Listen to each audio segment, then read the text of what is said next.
இரவு தியானத்திற்காக தேவன் நமக்கு தந்த வேத வசனம் எரேமியா 49வது அதிகாரம் 14வது வசனம். செய்தியை கர்த்தரிடத்திலே கேள்விப்பட்டேன்.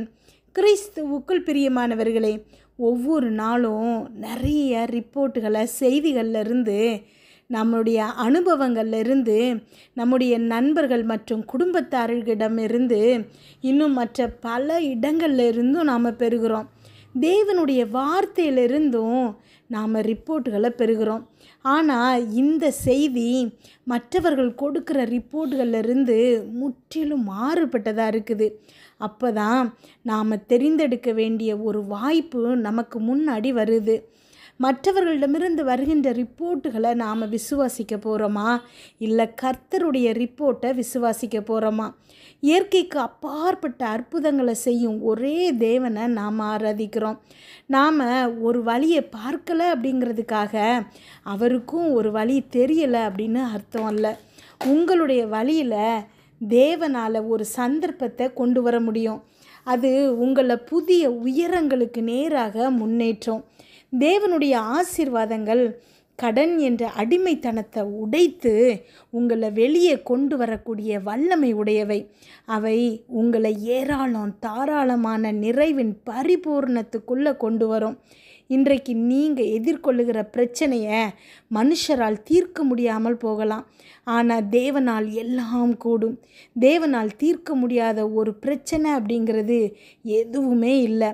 கர்த்தருடைய ரிப்போர்ட்டை விசுவாசிக்கும்போது இன்றைக்கு நீங்கள் ஆசீர்வாதங்களை நிச்சயமாக பெற்றுக்கொள்வீங்க. அதனால் ஒரு தீர்மானம் எடுங்க, அவருடைய ரிப்போர்ட்டை மட்டும்தான் நான் விசுவாசிக்க போகிறேன் அப்படின்னு. அப்போ தான் உங்களை சுற்றி என்ன நடந்தாலும் நீங்கள் உறுதியாய் நிற்க முடியும். காரணம், உங்களுடைய வாழ்க்கையில் ஒவ்வொரு பகுதியிலையும் வெற்றிக்கு நேராக உங்களை நடத்தும்படி தேவனிடம் ஒரு திட்டம் இருக்குது. அதை இன்றைக்கு நிச்சயமாக அறிந்து கொள்ளுங்க. ஜெபிப்போமா. எங்கள் அன்பின் பரலோக தகப்பனே, இன்று முழுவதும் என்னையும் என் குடும்பத்தில் இருக்கிற ஒவ்வொருவரையும் பாதுகாத்தீங்கப்பா. உண்மை நன்றியோடு துதிக்கிறோம், ஸ்தோத்தரிக்கிறோம். இந்த இரவு வேளையில் எங்களுக்காக நீங்கள் தந்த வசனத்திற்கு நன்றியப்பா. எங்களோடு பேசியிருக்கீங்க, ஒவ்வொரு வார்த்தைக்காகவும் நன்றிப்பா. என்னோடு ஜெபிச்சிட்ருக்கிற பிள்ளைகளுடைய சூழ்நிலைகளை நீங்கள் அறிவிங்கப்பா.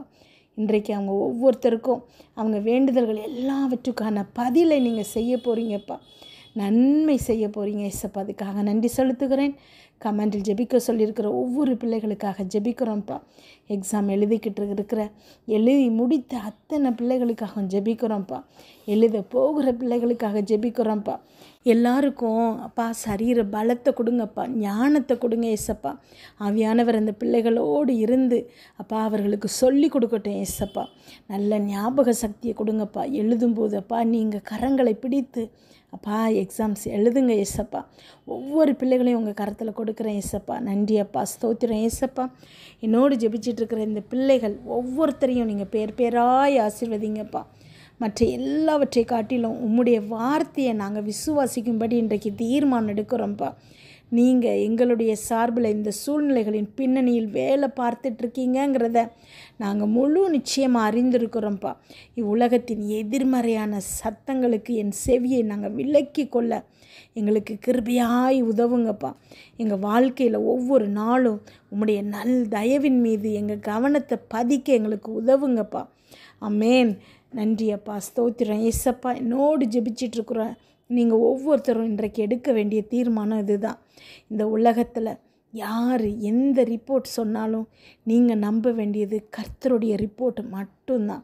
ஆமென். அவர் உங்களுக்கு நன்மை செய்ய போகிறாருங்கிற ரிப்போர்ட்டை மட்டும்தான் நீங்கள் நம்பணும். நன்றி அப்பா, ஸ்தோத்திரம் ஏசப்பா. நீங்கள் ஒவ்வொருத்தரும் இன்றைக்கு இந்த தீர்மானத்தை எடுங்க. எத்தனை பேர் என்ன சொன்னாலும் தேவன் நிச்சயமாக உங்களுக்கு நன்மையான திட்டங்களை வைத்திருக்கிறாருங்கிறது தான் அதி நிச்சயமான உண்மை. இந்த உலகத்தில் எல்லாருடைய எதிர்மறையான சத்தங்கள், ஏன் உங்கள் குடும்பத்தில் உங்களுக்கு ரொம்ப வேண்டியவங்களுடைய எதிர்மறையான சத்தங்களுக்கு கூட நீங்கள் செவி கொடுக்காதீங்க.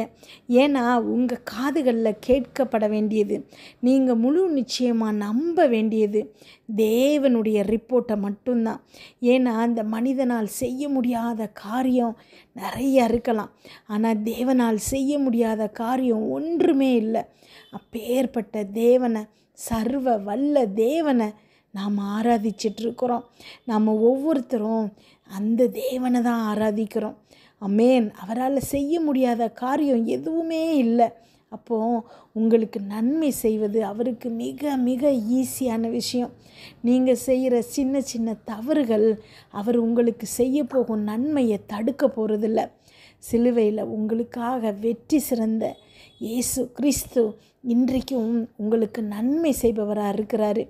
ஒரு முறை அவர் உங்களுக்கு தயவு பாராட்டிட்டாரு அப்படின்னா உங்கள் தலைமுறைக்கும் அவர் தயவு பாராட்டுகிறாரு. எதுவும் அவரை தடுக்க போகிறதில்ல. யாரும் அவரை தடுக்க முடியாது. எந்த பிரச்சனைகளும் அவரை தடுத்து நிறுத்த முடியாது. உங்களுக்கு அவர் நன்மை செய்வதுங்கிறது முழு நிச்சயமான உண்மை. என்னோடு ஜெபிச்சிட்ருக்கிற நீங்கள் ஒவ்வொருத்தரும் இப்போ ஏதோ ஒரு அடிமைத்தனத்தில் இருக்கலாம். அது கடனாக இருக்கலாம், நோயாக இருக்கலாம், கெட்ட பழக்க வழக்கங்களாக இருக்கலாம். தேவன் இன்றைக்கு உங்களுக்கு விடுதலையை தருகிறாரு. குமாரன் விடுதலையாக்குனா நிச்சயமான விடுதலை உங்களுக்கு இருக்குது. நீங்கள் உங்களுடைய வருமானம் சொற்பமாக இருக்குது, எந்த வழியில் நான் இவ்வளவு பெரிய கடனை அடைப்பேன் அப்படிலாம் யோசிக்க தேவையில்லை. தேவன் உங்களுக்காக புதிய வழிகளை உண்டு பண்ணி வானத்தின் மதகுகளை ஓப்பன் பண்ணி உங்களுக்கு கடனை அடைக்க வல்லவராக இருக்கிறாரு. எப்படியாகிலும் அவர் உங்களுக்கு நன்மை செய்வது அதி நிச்சயமான உண்மை. ஒரு நாள் கூட அவர் உங்களை மறக்கிறது இல்லை. ஆமென். இன்றைக்கு நீங்கள் முழுவதுமாக உப்பு கொடுத்து தேவன்கிட்ட ஜெபிங்க. தேவன் நிச்சயமாக உங்கள் கடனை மாற்றுகிறாரு. உங்கள் முன்னாடி பயமுறுத்துகிற பிரச்சனையை மாற்றுகிறாரு. உங்கள் வியாதி படுக்கையை மாற்றி போடுகிறாரு. உங்கள் பிள்ளைகளை மாற்றுகிறாரு. அந்த பிள்ளைகளை ஒலிவ மர கன்றுகள் போல் கர்த்தரால் போதிக்கப்பட்டிருக்க போகிறார்கள். ஆமென். நன்றி அப்பா, ஸ்தோத்திரம் ஏசப்பா. என்னோடு ஜெபிச்சிட்ருக்கிற ஒவ்வொரு பிள்ளைகளையும் அப்பா நீங்கள் இன்றைக்கு பேராய் ஆசீர்வதிக்கிறீங்க ஏசப்பா. ஆமென். இந்த பிள்ளைகளை அப்பா போட்டு அமுத்துகிற அந்த பிள்ளைகள் நிம்மதியாக மூச்சு விட முடியாத ஒரு சூழ்நிலையில் சிக்கி தவித்துட்ருக்குறாங்க ஏசப்பா.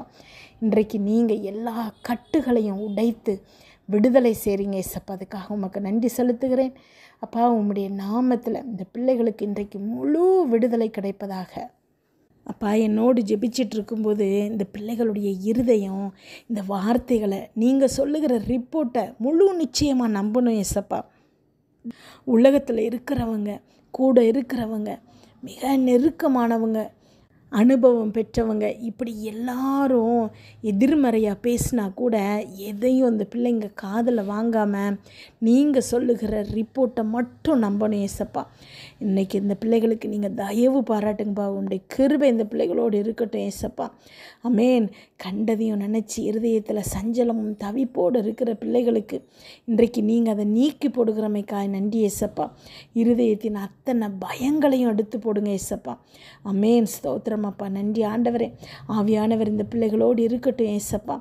ஆமென். எல்லா காரியங்கள்லையும் வெற்றி நிச்சயங்கிற உண்மையை ஆவியானவர் இந்த பிள்ளைகளுக்கு உணர்த்தட்டும் ஏசப்பா.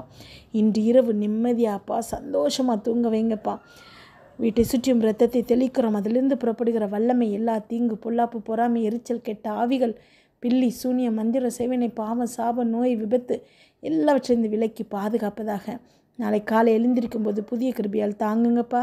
இதை கேட்டுக்கொண்டிருக்கும் ஒவ்வொரு பிள்ளைகளின் இருதயத்தையும் உடைய கிருபையினாலும் சமாதானத்தினாலும் பலப்படுத்துங்க. இயேசு கிறிஸ்துவின் மூலம் ஜெபம் கேளும் நல்ல பிதாவே. ஆமென்.